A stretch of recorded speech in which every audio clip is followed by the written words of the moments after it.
I'm always Happy last Sunday in March. happy Palm Sunday. I'm wearing my Palm Sunday green today. Me too. Just on the You just inside. can't see it. I Happy can't last Sunday in March. Here we are. I can't believe it's April in a couple days.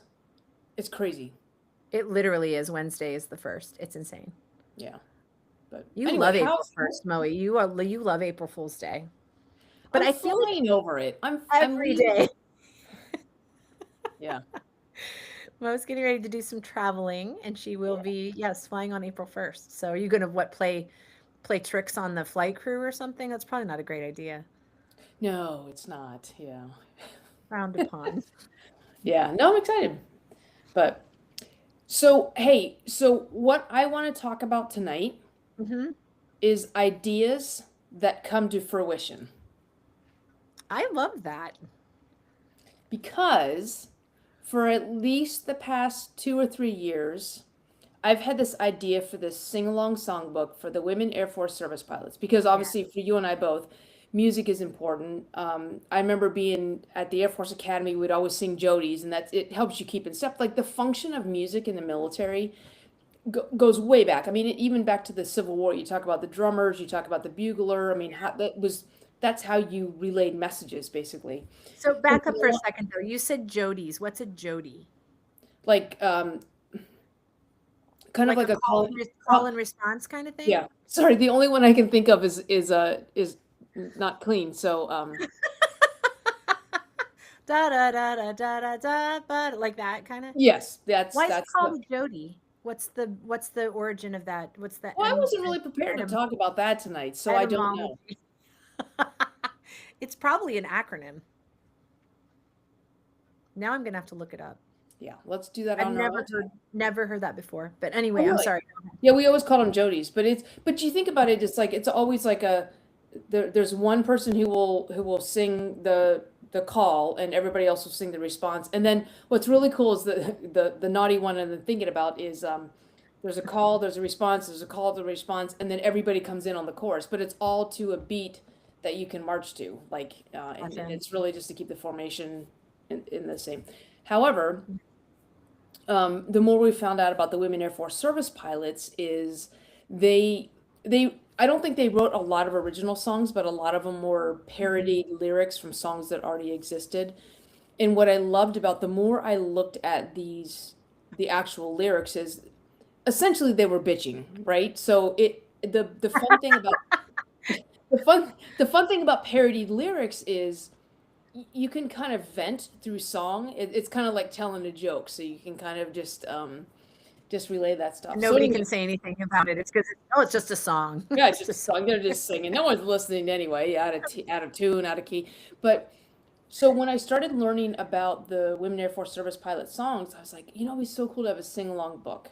And I've had this idea for at least 3 years, and it's one of my downfalls, and I have a very, very triggering moment in the back of my head from when I was in elementary school, but follow through in completing things has always been an issue for me. So I try very, very hard to finish what I start.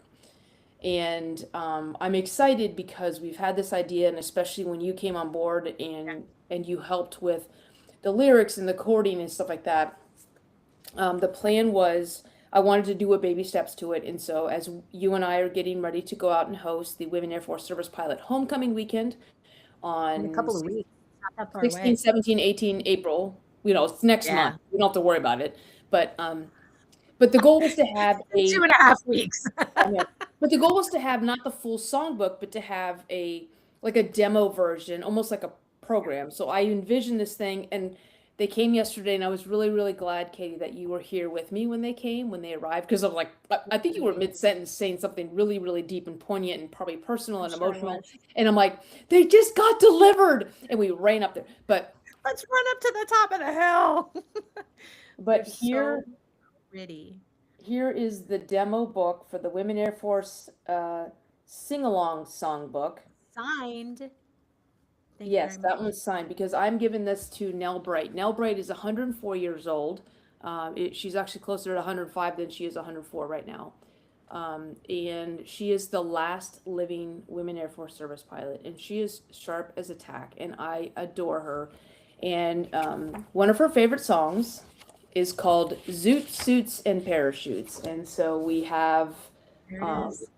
the lyrics, the chords, and what I really like is I love all the behind the scenes stuff is so we did a little bit about the song, which is called Bell Bottom Trousers, and that's the song that the parody is based on. So I put a little bit about the song, and then we also put a little bit about some of the words that are used in there, like a short snort bill. Yeah. Oh, Well, oh, and it a lot of it tells the history and tells the story that they had these ill-fitting zoot suits, they called them, because they were such an afterthought as far as everything went. So all of their stuff was like way too big. They had to tie it up.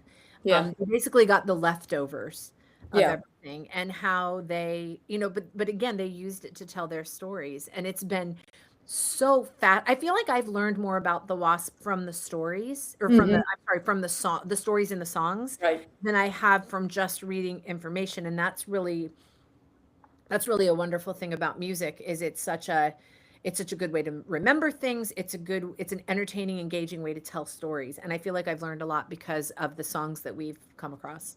Well, and I love that because you and I are both storytellers, and we're in a master circle storytelling cohort, and we learn to tell better stories. But what I love about music is it's essentially a story put to Yeah. song, and so I'm just really excited. So what we did is we ordered just 5 or 6 of these, so we can do one more round of edits, which I've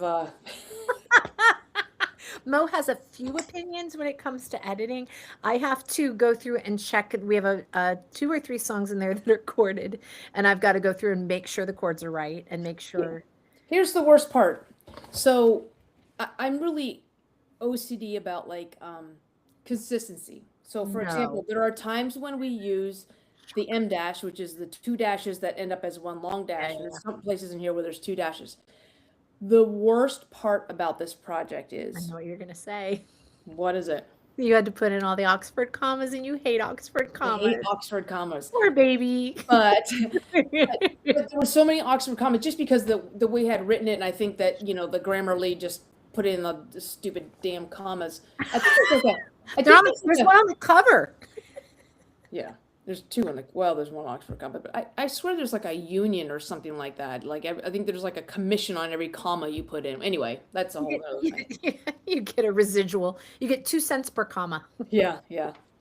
But anyway, so like yeah, here's where there was a I got to put an M dash back in because it's just 2 dashes. Ah. So I read through this, but I tell you what, man, there is the first book I wrote was a small dog book, and I remember when I got the proof, and there is something about it's kind of like yarning, right? There is something about having an idea for something and then holding that something in your hand. It is I I don't know how to explain it, and I don't know how to relate it to anything. Maybe it's like having a baby. I don't know, but Well, and along those lines, not along the lines along of the baby lines. no, no, no. Okay. But I have a program on my computer that makes sheet music, and it looks just as polished as sheet music you would purchase. Yeah. And for Wasp, we're working on a couple of things, but also for various reasons, I've had some students over the years write music. And when I'm able to take what they've written and make it look like real sheet music, there's something different about that. There's something about seeing that idea. It's like it makes it real. Yeah. And yeah, so and I think we've shared this before, but one of the things I'm the most excited about is, and I know we've talked about this before, is bringing back a song that the melody was lost, but we have the lyrics. So we were able to write a new melody to lyrics that existed, and Yeah. we've cleared it past everyone. And I've already made sheet music for it. Yeah. So I'm hoping when we roll out the final project, that's going to be part of it too, is reintroducing, like, here is the, not new and improved, but here is the lyrics that have been given second life, Well, because and they again, I think it's one of those things where right now people can read it and it's going to sound like a poem, but now people can sing it. I mean, whether or not the lyrics or whether or not the melody is what it used to be, because yeah, we have nobody that's got that corporate we knowledge. tried. Right, yeah, yeah. Anyway, I listen. I've had phone calls with sons and daughters of women Air Force service pilots, and nobody remembers the song. I've read that, but anyway, so I'm excited. And this was actually your point about songs is when you go to a museum, and this is what's that? I was just going to say this. Go ahead. No, go ahead. No, go. Because I mean, I think let me preface it and I'll hand it off to you. Okay. So the Women Air Force Service Pilot Museum is out in Sweetwater, Texas, and it is difficult to get to. And by that, I mean, you fly to Dallas and then you get in a car, you just point it west and go for 3 hours. And I think there's a little bit of poetic justice to the fact that it is so difficult to get to, because what the women did, and for them to even get there, there is a poetic parallel in that it was difficult for them too to get there for metaphorical and logistical reasons, and to do what they did was difficult too. But at the Women Air Force Service Pilot Museum in Sweetwater, Texas, it is the actual field at Avenger Field where these women trained. Yeah. And a lot of them have chosen to have their ashes spread once they pass away back on that field. I mean, it's a very formative time. And it was a time when the government didn't even acknowledge them. They were treated like less than civilians. I don't mean to but anyway, the museum has people's uniforms. They have their zoot suits. They have their dress blues. They have their wings. They have all these artifacts. And then I hand it over. So when you see the uniform, you can see it, but you can't put it on. It's behind a case. You're probably not even allowed to touch a lot of the things. You can get in the simulated cockpit, but not everybody can get you can't get in the exact planes that they flew. You can't sleep on their cots. You can't eat the meals that they had. But the one thing you can do exactly like they did is you can sing the songs that they sang.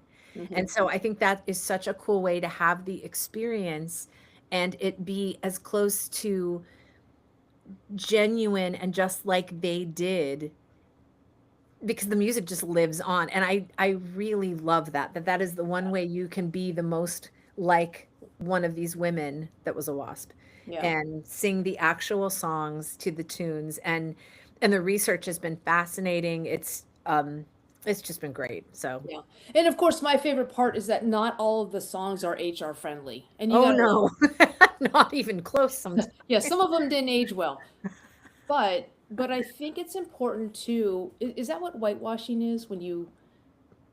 Yeah, I suppose. But I think. Are you asking because I'm white? Yeah. Thanks, Ohio. I appreciate that. But I think what's important too is there are some. I'm going to make a parallel. I'm going to talk about something and it'll make sense. But let me preface it first. Yeah. Huh? I am right there with you. Go ahead. When I when I worked at the Pentagon, I loved giving tours of the Pentagon. And because of my badge, I could get into places that the public tour didn't go. And one of the places I would take people down was the Marine Corridor. It's hard to explain, but there was a Marine hallway that had painted portraits of all the commandants, who was the highest uniformed person in the Marine Corps. And part of the reason I took them down there was it's just impressive to see these huge, larger than life portraits of people with all their medals and all the different poses, whatever they chose. But about almost like 3/4 of the way down the hallway on the left, there's this one picture, it's just a silhouette. And then you go and read the thing, and it was from one of the commandants of the Marine Corps way back in the day. And like you read his description and you're like, I don't know if I'm reading about an actual guy who was in charge of the Marine Corps or somebody that he had to punish. But the thing was, like, he had gotten in a duel, he killed a guy, he was in jail. I mean, it was like all these things that you don't expect of, well, I mean, you expect them of the Marines, but not of the commandant, right? But what I thought was fascinating is they don't know what this guy looked like. Like, he was buried in an unmarked grave. They have no idea what he looks like, and that's why there's just this silhouette. All these other majestic portraits that, they're like standing in their office, the dress uniforms on, all their medals, and then this one silhouette. And I think part of the reason I like to take people down that hallway is that is part of the Marine Corps' history. It's not pretty. It is not glamorous. It's not even honorable. but it's still part of the history. Yeah. And I think a lot of times when I look at the lyrics that these women sang, I mean, they're not super bawdy, but if you kind of read between the lines, there's kind of like, oh, I understand what's happening. But that was part of their experience, and that was part of how they vented. That was part of the cathartic power of music. And I think while some of it didn't age well, I think to substitute, even there's a in I think it was 2020, the Air Force changed some words to be more gender Mhm. neutral. But we made a conscious decision in this book for the third verse of the song. We talk about our brother men who fly because that's what they sang. Now we did put a note in there. It says, to maintain the authenticity of their voices, we've preserved the original lyrics. But in 2020, the Air Force went to a more gender neutral, and I think that's fine to make that note. But that wouldn't have been what they sang. They Yeah. would have sang about the brothers who fly and Yeah. the men of old. So But yeah. at the same time, they also were able to take some ownership, like the song "I've Got a Sixpence." Mhm. They, and this is a time when, I mean, women in general just didn't have the voice that women have now, and like they would say, no, like the song would say something about a pretty girl have I, and they'd be tall, handsome man have I, and then they said, I'm happy as a, Queen Bee. yeah, so they changed it to queen. I don't know, it was Mhm. happy as a lark or something. I don't even remember. Yeah. But like that was their small, like, I don't want to say it was like their kind of like middle finger to the to the institution, but it was like, look, we are women out here. Exactly. It's It's my very ring mean finger. girls. It's very mean girls. But we're they grew up in a much more male dominated society, and those were those little ways they could make things their own because they Mhm. didn't get the recognition. Was it what, 1977, until they were recognized as military? They were recognized as serving the country while they were flying planes they were towing targets, and the men were shooting at those targets. Yeah. But the government was like, no, just go back home and raise your kids and be quiet. Yeah. So yeah, so it's and I'm of course not as connected with aviation, Moe, as you are, but what it makes me think of, the women that lived during this time, makes me think of like my grandma. Mhm. My grandma, who was a farmer's wife and raised kids, and like just all of the stuff that, how hard women worked, and the inequality that was there in the 1940s, that they endured that, so we don't have to. As women, we have Yeah. rights that they didn't have. So, and you and I both own and run our own businesses, and things like that women, our grandmas couldn't do that. But Yeah. Yeah. yeah, so it's very inspiring. It's just really, if you get the chance to go, please go. Yeah. It's really worth it. It is Yeah. really an amazing experience. I'm Yeah. so excited about going back. I'm Yeah. so excited. Well, and to kind of, and this kind of ties in more to the way that we MC events, but one of the things that you and I worked on talking about Sixpence is, so we're getting ready to host the homecoming. So we'll do, Katie will play the cocktail hour. I'll Yep. do the introductions and auction, and then we'll do some more sing-alongs and things like that. But what the museum staff had said was they wanted to play the last 2 minutes of the song. This last 2 minutes of a movie, and the movie is called The Girls from Sweetwater. It's a short 25 minute movie about kind of everything that they went through, a little bit of their experiences. But the very end of the movie, as the credits start rolling, there's a wasp, and she's older, and Do we she know who is, she is, by the way? I think her name is Betty, and I think it's Betty Brown, but there's like 97 Bettys. It's It's a lot of Betty. names. But she's singing, and you can tell that she's kind of trying to remember, and it is the song Sixpence, and Mhm. she's singing, no cares have I to worry, no tall and dark Tall, and handsome man. handsome Yeah. you. But anyway, she's singing, and then as she finishes singing, the piano comes in a different key, and and they kind of fade out to black, and the credits roll. So the idea was that the museum staff said was they wanted to close the program on Friday night, the dinner, with showing that her singing, and then maybe somehow we could get the audience to sing along. So what Katie did, what I'm really, really grateful, and this is the geeky stuff that I love, because it was important to me that when you took over live from a now deceased Wasp who's going to be singing on the screen, Yep. that you be in the same key as what she was singing. Yes. And they're the little things, and I don't know that, maybe the average person who isn't as involved as in music as you are, certainly, and as I am as well, or have that ear. I think most people won't understand what we're doing. Like the level of work that we did is not commensurate to the appreciation that people will have for it. Yeah. But if we did it the other way and did not take the care and time to put it in the right key, I think it would have been jarring and people wouldn't understand why. Yeah. But just so I can brag on you for a little bit. So this woman is singing and we were playing it over and over. And Katie's sitting here with a keyboard on her phone, a piano keyboard, and she's like, D, D, Just had D. to find the tonic. Yeah. He's like, okay, the key's in E flat. Then you went and found the song, which wasn't an E flat, so you had to transpose it so that, and it's beautiful. And we ran through it a couple times. Most of the times the dogs were barking, so that threw us off.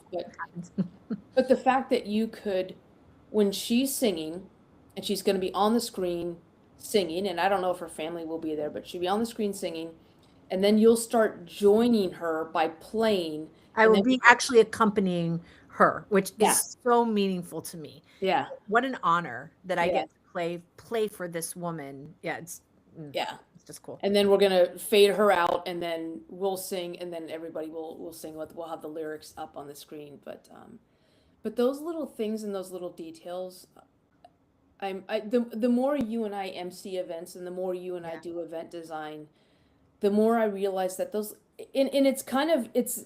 I think a lot of it is just because we're obsessive compulsive a little bit. I'm just going to loop you into my anal retentiveness, but I think that it's one of those things where we spent a lot of time and effort on syncing that up, and we're like, when are you going to start playing? When are you going to start singing? When does the music have to cut out? And I love the fact that we do that because, and while I don't know if you can hear the dog barking. Speaking of dogs, sorry. It's okay. Professional operation I'm running here. But I think while there isn't necessarily the return on appreciation, there's not the level of appreciation. However, if we didn't, and we just played whatever piece of music you bought and didn't transpose it, it would be jarring, but people wouldn't exactly understand why. Yeah. So I love those little details that we do, and the time and effort we put to take into, to put into things. Even though it won't be necessarily appreciated, it would definitely be noticed on a subconscious level if we didn't. So it's kind of like this catch 22, 23. So there's little that makes me more excited than putting two songs together and they're in the same key. It doesn't take much. If I can build a medley out of something, I'm a happy girl. Yeah. So question for you, Moe, because you started off talking about being a finisher and having an idea. Mm-hmm. And so 3 things, and the wasp can be your first one, or you can share something else. What is something that you had an idea of that you've brought to fruition and you're really proud of it? What is something that you're in process and you could see it's going to be finished one of these days? And what is something that's still an idea that's brewing that you haven't started yet, but you still want to see it happen? Man, I have a lot of ideas. I know. You're brilliant. Well, I don't think that because I have a lot of ideas, I'm brilliant. Well, they're good ideas, so I think that's kind of... Holly's on here and she says, once upon a time in my life as an epic MC is a thing. She goes, you're logging these, right? Of course you're logging. Holly, you get us. Yeah, the wasp. So the funny thing is on my computer, in all my digital clutter, I have my highest hierarchy. I have all my events, I have my photos, but I have an ideas folder. And then underneath the ideas folders are concepts, developed. I think there's a third one, but essentially there's things I have ideas of, and then they've got all their folders, and then things that I've developed. And what I'm excited about is I feel good about moving the WASP songbook, sing-along songbook, from a concept to a developed idea. Even though this is just the demo book, this is going to be the fundraiser book. Yeah. Because next year we're going to do the full. Yeah, Spiral Spiral Bound. Yeah, It's going to be nice. but yeah, that's something. Honestly, I would say this yarning thing that you've got me doing. I have never been proud of something physically that I made, and it doesn't have a folder, but you taught me how to crochet Thanksgiving of Picks it 24, right up. and yeah, I recently did a corner to corner and made that, and I've Yes, never been have you physically. made a weighted pig? There you go. Yeah, but see, I don't that frustrates me. Mostly because I can't make the damn circle. But I love just going back. Look here, this is my sound absorber. Just all you want to do is just go back and forth, and I'm happy. So Okay. yeah. So how about you? Do you have any ideas that are yet to come to Oh fruition? man. I still, and I've talked about this for a while, and I've worked on it here and there. I would like to write a book Okay. about what I've learned being on the piano bench for 35 plus years. What's the name of the book? I know. Tales from the Bench. I have a lot of tales from the bench. I gave a student a prize tonight for singing with her head in a good position because I told her that like a month ago, and she came in and I was like, Where was her head that she had to pull it out from? she used to sing like this, and now she's singing like this, and I was very happy. I don't know. Yeah, that's something that I would like to. I think there's something really cool about writing a book because when you're gone, that book is still there. It's like it's a narrative like no other, like that you have. So So I don't know what the what logistics steps are. are you taking to start making that happen? I mean, I have some things digitally, like posts and things that I hashtag a certain way so I can collect them. And I've written some stories. I need to pull them together and Okay, so I'll ask my question again then. Kathy Shellman. Holly, explain. Kathy Shellman gets you on the exact thing. Explain, please. Going back to Katie now for the interrogation. no. Let's talk to Holly.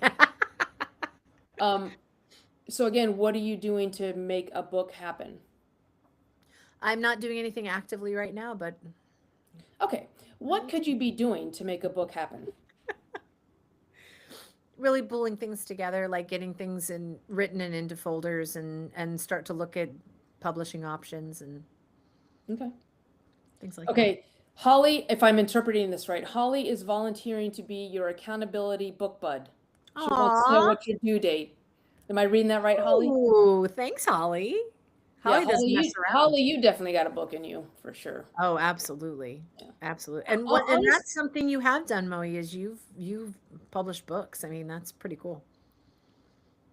Turtlenecking while singing. I have never seen a turtleneck. Do they just both stick their necks out and just rub on each other?